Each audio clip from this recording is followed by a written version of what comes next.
Clémentine Jomier et puis tous les acteurs concernés que nous avons auditionnés lors de cette mission Flash. Je vous remercie de votre écoute. Merci, mesdames les rapporteurs. Nous passons aux orateurs des groupes. Pour le groupe de La République En Marche, monsieur Gérard. Merci, Monsieur le Président. Mesdames les rapporteurs, je voulais tout d'abord vous féliciter sur la qualité de votre travail et sur les points que vous soulevez, notamment sur cette dichotomie qui est quand même une chose assez franco-française entre les pratiques professionnelles et les pratiques amateurs.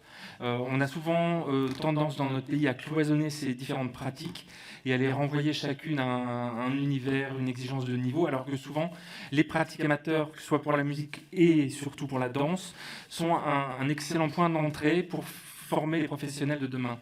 Et sur la danse, vous avez souligné la multiplicité des expressions qui existent dans ces domaines et que les pratiques amateurs, on l'a vu notamment avec le hip-hop, qui s'est constitué essentiellement à partir de pratiques amateurs, de pratiques de rue, pour finalement devenir un genre à part entière et une catégorie de danse qui est aujourd'hui reconnue, y compris internationalement.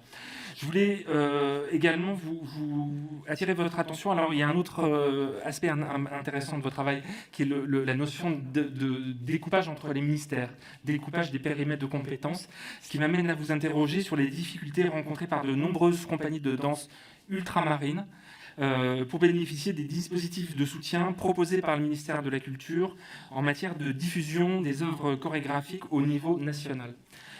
Pour le financement du déplacement, par exemple, d'un artiste ou d'une compagnie ultramarine vers un hexagone, il existe un dispositif, le Fonds d'aide aux échanges artistiques et culturels de l'Outre-mer, autrement appelé FEAC, qui est cofinancé par le ministère de la Culture et le ministère des Outre-mer, mais cela est insuffisant et on constate que le nombre d'artistes ultramarins ont du mal à accéder aux réseaux nationaux qui sont systématiquement orientés, lorsqu'ils peuvent s'exporter, vers le ministère des Outre-mer.